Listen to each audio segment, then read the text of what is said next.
a state level volleyball player, state level cricketer, and now you've been crowned the fittest man in India on 4 occasions, right?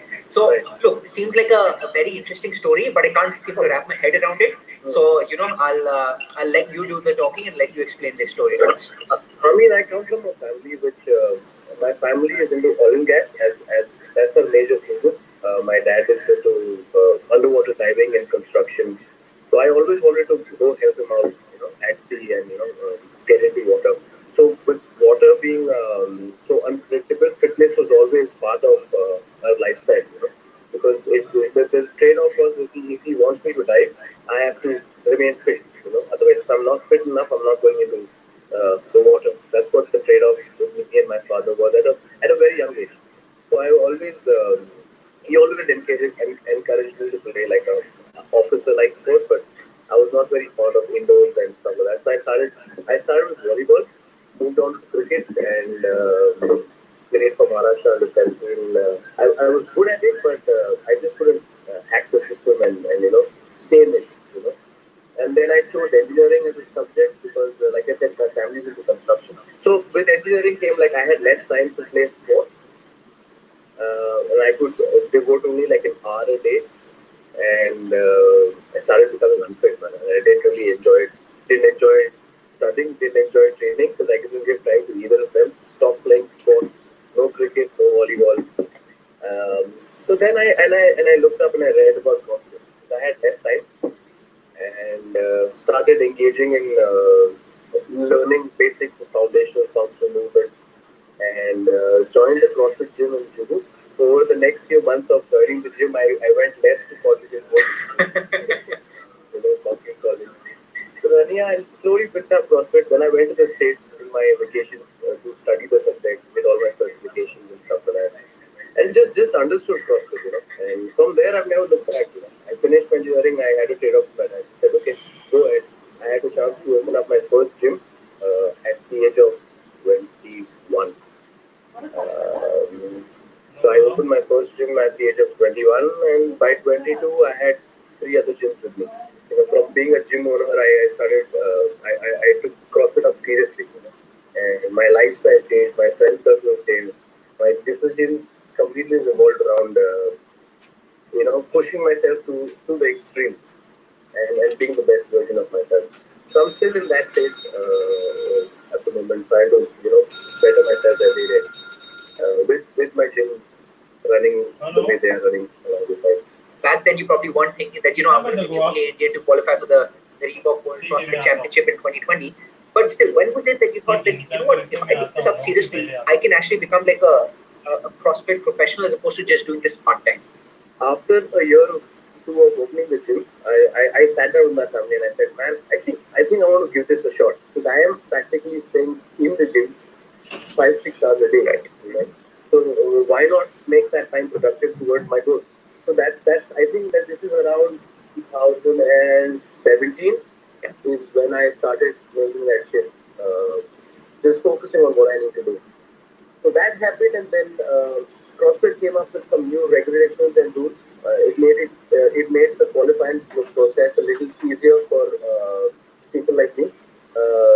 So they had a national champion in every country, and and I could see that I am in the top few, and I was already crowned 2 times for this man in India by then.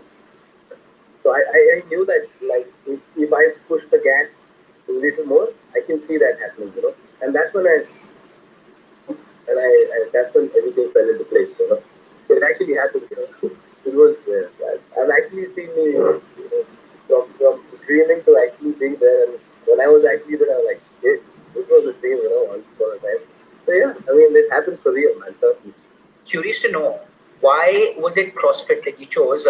It's definitely very popular in the West. In India, it's not as popular as it is in the West. Of course, it's gained a fair bit of popularity in the recent past.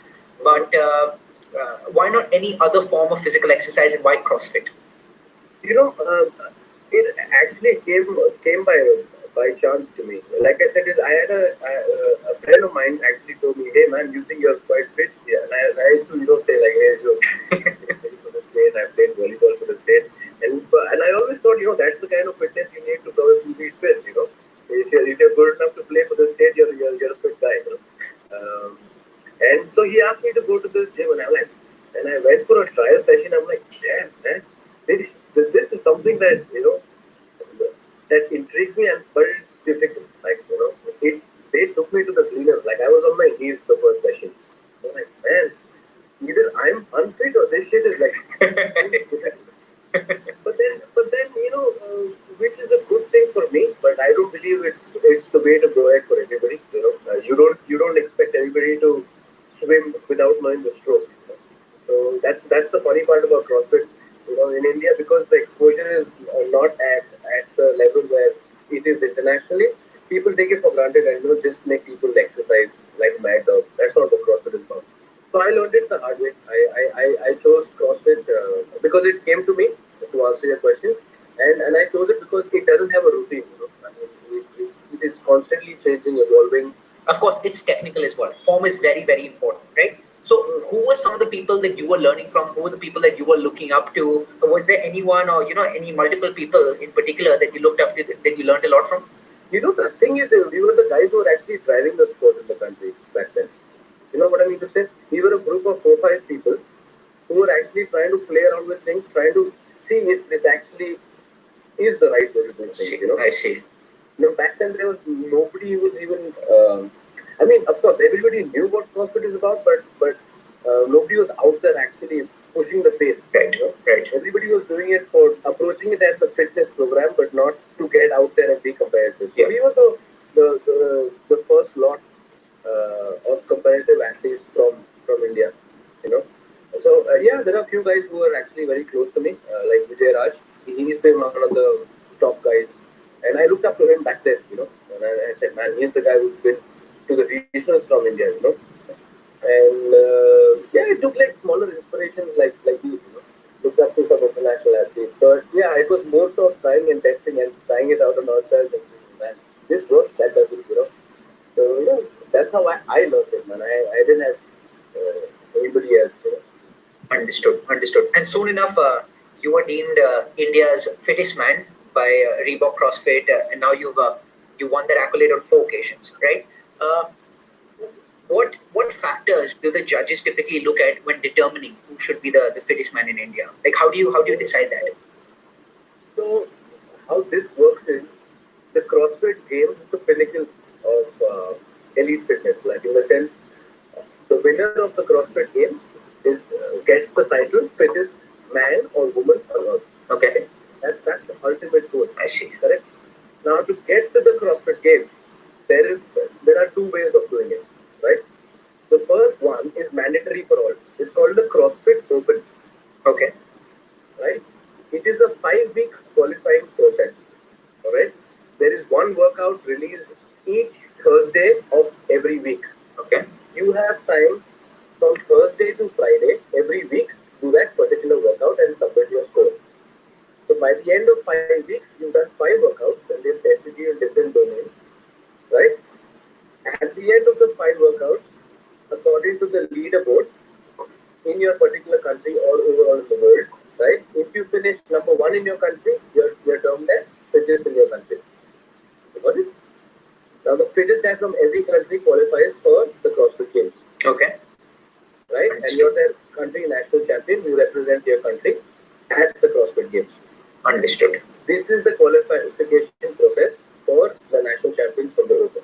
That's how I got it. I was reading somewhere, you talked about how your sport, your profession requires you to be neither too big nor too small, right? And that's one of the reasons why you got into CrossFit as well. You talked about how it includes lots of different types of exercise. You need explosiveness, you need endurance, you need strength, you need stamina, all of it, right? So what does your physical exercise routine look like on a daily basis? Does it differ a lot? What's a typical day in the life of Vedarth Thappa? Man, my day starts off pretty early in the morning. I wake up. I'm an early riser. I wake up around 6 o'clock. Out of the house by around 6:30. In the gym by around 7:15. I start my first session by say around 7:45.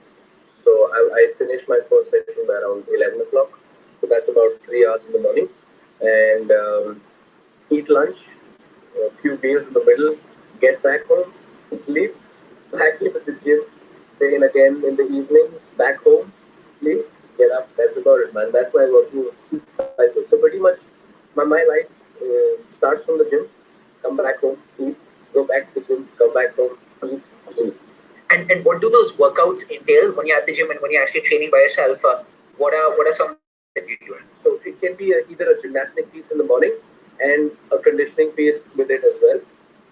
Evenings could be like a strength part, could be some weightlifting with a conditioning piece as well. So it completely depends on what I'm trying to target and where my weaknesses are at.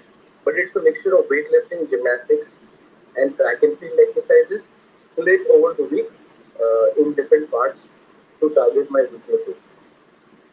We spoke about like the physical aspect of fitness. Now let's talk about the diet and nutrition side of things. Of course, those are as important, if not more important, than the work that you're putting in the gym, right? So tell me about how your lifestyle has completely changed in terms of what you're consuming now. How measured is your caloric intake? What's your macros like? How do you monitor all of these? Anubhav, I actually was never very pro nutrition, never very channelized much into my nutrition until I actually got myself a nutrition coach. Okay. I could see the difference in my energy levels and my performance just by channelizing my food. I was always a maverick when it came to my food. I still can, but I'm a same food. So yeah, my macros. Right now, I calculate every single morsel I eat. So everything is calculated. Every single thing is measured. I eat around 300 grams of carbs, 200 grams of protein, and about 110 grams of fat every day.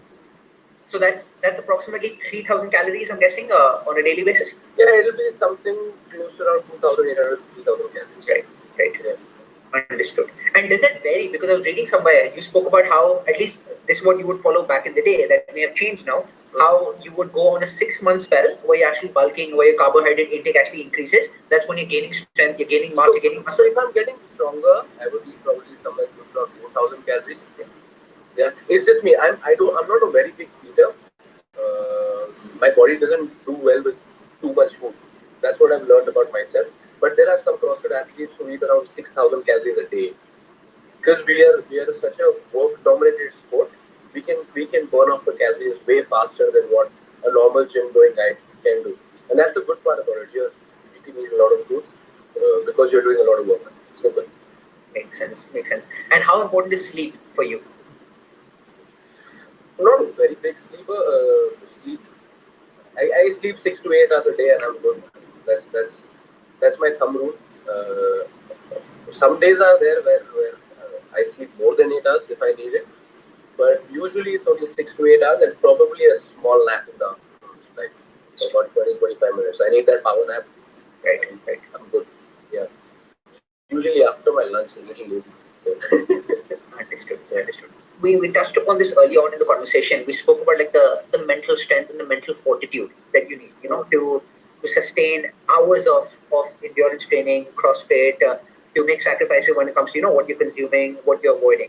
So talk to me about that, because of course, when things are fine and dandy, when business is going well, when your relationships are good, it's easy for you to actually motivate yourself to go to the gym. But say, for instance, you're feeling down and out, something's not quite right, you may have had a fight with your friend.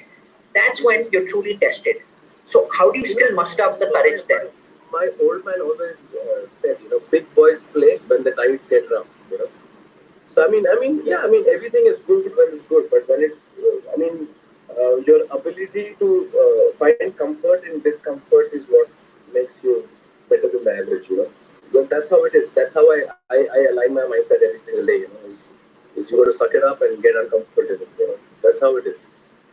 So yeah, especially when you're in a competitive sport, and if it's sport of fitness, it is going to break you, man. Every single day, you have to accept it and move on. That being said, physically, mentally, you're you're in it because it's going to break you. And until and unless you realize that, you'll never grow. You keep doing things, but you're not going to grow. And it comes with time. For me, I think I'm still evolving. I'm still learning things about myself, my own body every single day. Yeah, and I'm trying my best to do that. So Exactly. There's this one very simple saying that motivates me as well whenever I feel down and out. Whenever I feel slightly rattled by the challenge that I've set out for myself, is that if it was easy, then everyone would be doing it. But there's a reason why everyone isn't doing it, and there's a reason why it's only the 1%, or a very small chunk of people who actually do some of the challenging things that you find difficult. And so there's good reason for you to find it difficult. But as you said, as long as you accept that and still bulldoze your way through it, I think that's what separates the men from the boys in it. yeah, yeah, that's what separates the men from the boys. Exactly. For sure, man. I mean, yeah, I'm a firm believer in that. It's, I mean, everybody can be happy when things are easy. It's only when things get difficult is you can differentiate the men and the boys. Exactly. Pressure is what makes diamonds. Exactly.